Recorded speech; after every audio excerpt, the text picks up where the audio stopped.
pensou que esse ano os filmes poderiam dialogar com o tema da mostra, óbvio, mas também com os lugares que a gente estava indo. Então, eram exibições de rua, então isso tinha que ser pensado, a classificação é livre. Mas a gente sabe que um público na rua varia, de crianças a pessoas com 80, 90 anos. Então a proposta era que a gente conseguisse dialogar com esses diversos públicos, mas sem perder uma coisa que era importante para a gente, que era a proposta desse ano da mostra como elemento combativo. Então os filmes que guiam essas cidades essencialmente se encaixam nesse perfil, onde a temática da mostra e o espaço de exibição dialoguem, que a gente conseguisse um encontro e um diálogo com o público. Quando a gente pensou as atividades de formação da mostra, a gente pensou alinhado com a proposta que a gente tinha para esse ano, né? Uma coisa mais combativa, um direcionamento para as atividades de formação que fosse voltado também para despertar esse olhar para o cinema, para o direito, para como o cinema pode colaborar com tudo isso. Esse trabalho de formação no interior é muito importante porque a gente volta para as bases e estimula o acesso ao audiovisual para outras pessoas que nem sempre têm acesso. A maioria dessas cidades não tem cinema e a gente estimular e fazer com que as pessoas se sintam empoderadas para produzir audiovisual é uma forma da gente democratizar ainda mais e fazer com que as pessoas se sintam mais partes e que elas queiram contar suas próprias histórias.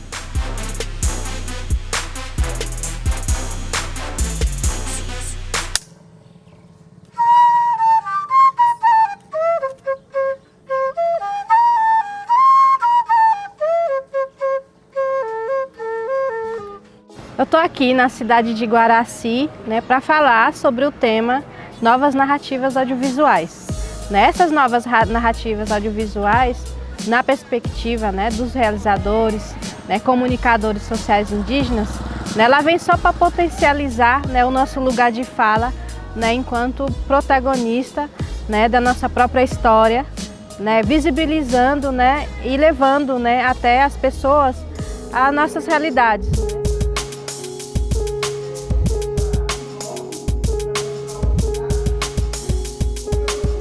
Não é apenas o fato de ser amante do cinema, mas é saber como trabalhar esse produto audiovisual no que diz respeito à estética, à forma, à temática, a própria formação do diretor. Então esse conhecimento todo, aliado a saber escrever, saber como compor um texto, saber como argumentar, inclusive as suas ideias, porque dizer que um filme é ruim, dizer que um filme é bom, isso é muito fácil. Agora você convencer o leitor de que, não digo convencer, mas colocar para o leitor os seus argumentos de forma bem embasada para respaldar o filme é bom, o filme é ruim, isso sim que eu acho difícil. Nem tudo que é novo é bom e nem tudo que é novo é novo.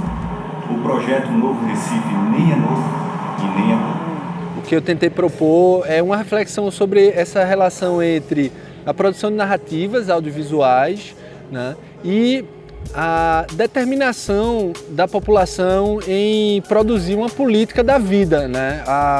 Os direitos humanos eles são uma defesa da vida, uma defesa da dignidade.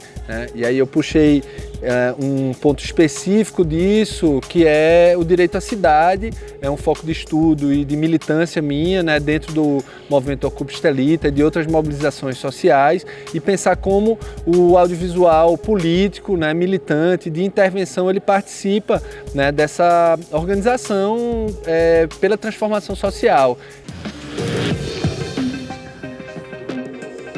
Me convidaram para a mesa Cinema e a Luta por Direitos, uma temática que eu me identifico muito, porque meus estudos, inclusive em cinema, estão muito voltados para as relações de poder, para como a gente pode desconstruir um padrão narrativo, padrões estéticos que o cinema traz também.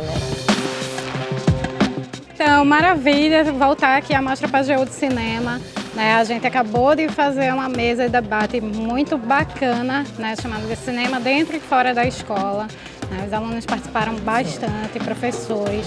Foi uma discussão bem massa, e eu pude trazer um pouco da experiência cineclubista, falar um pouco sobre a Lei 13.006, que ainda há um total desconhecimento na nossa sociedade, pude falar um pouco dessa lei e também, né, falar da formação de cineclubes, né, como uma forma também de efetivar essa lei dentro das escolas. Então é importante parar para pensar sobre isso, né? Onde é que estão os nossos corpos? Né? Corpos que não são considerados legítimos, corpos que muitas vezes não causam comoção social. O Brasil já há décadas é considerado o país que mais mata a população trans no mundo e não há nenhuma política pública efetiva, inclusive em educação, para garantir o acesso a essa população trans. Então, os dados estão aí apontando. Né? O Brasil, em média, uma menina trans ela é expulsa de casa aos 13 anos de idade. A expectativa de vida da população trans é de 35 anos.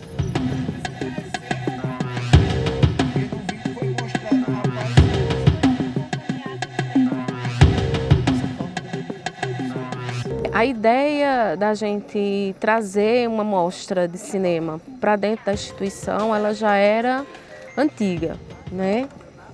A gente participava, a instituição participava externamente, indo até onde a mostra estava.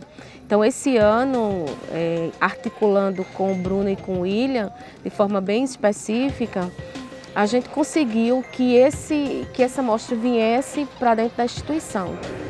O cinema nas escolas no século XXI é a experiência que eu tenho de ensino de cinema no Colégio de Aplicação da Universidade Federal de Pernambuco.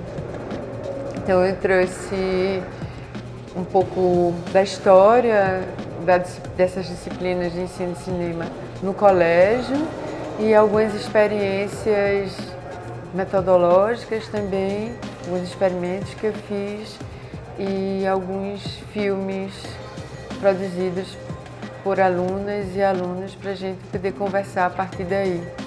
E uma coisa que me impressionou muito foi a disponibilidade e abertura para articular toda uma cultura de produção cinematográfica que a gente tem assim, claramente muito forte em Pernambuco, com a questão da educação, né? E como isso, mais do que uma simples adaptação ou uso didático do cinema nas escolas, isso tem trazido um debate muito profundo, com muitas diferenças também, não é? Muitos embates, mas um debate que traz uma abertura, um horizonte de a gente ter uma efetiva contribuição do cinema e da cultura como um todo à educação. O governo atualmente tem cortado recursos da educação. Então, para a gente é importante esses momentos de encontro, de comunicação entre o cinema e o público.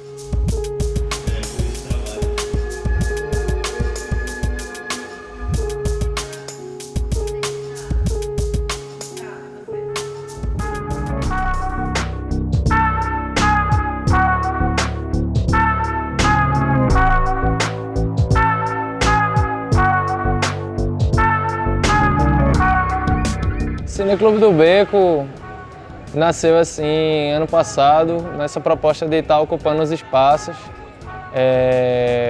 com essa ideia de estar levantando a crítica, de estar trazendo esse ponto da consciência pelo cinema, essa ideia da criticidade mesmo, a ideia de tratar o cinema como resistência.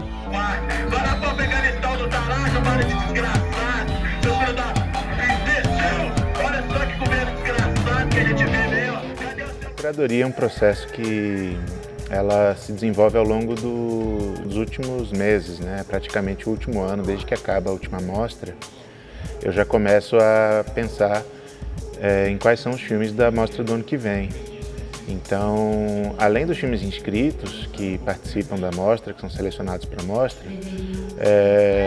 eu tenho o papel de fazer os convites aos filmes que não se inscreveram, mas que têm a ver com a proposta do evento. Bom, a gente está passando por um tempo muito difícil, né, no país, e me parece que no momento em que algumas portas importantes vão se fechando, o cinema ele surge, ele se coloca como um campo fértil. O cinema se coloca como um campo fértil e de invenção. É um pouco esse perfil de filmes que a gente busca colocar aqui na mostra, né?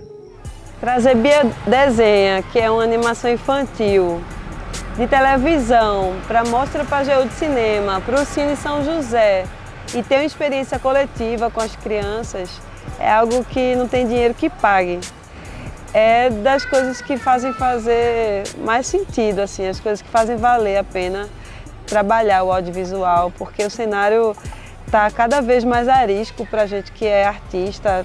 A gente vem sendo muito perseguido mesmo e criminalizado nossas práticas, e aí a gente vê o retorno do público, que é quem realmente importa.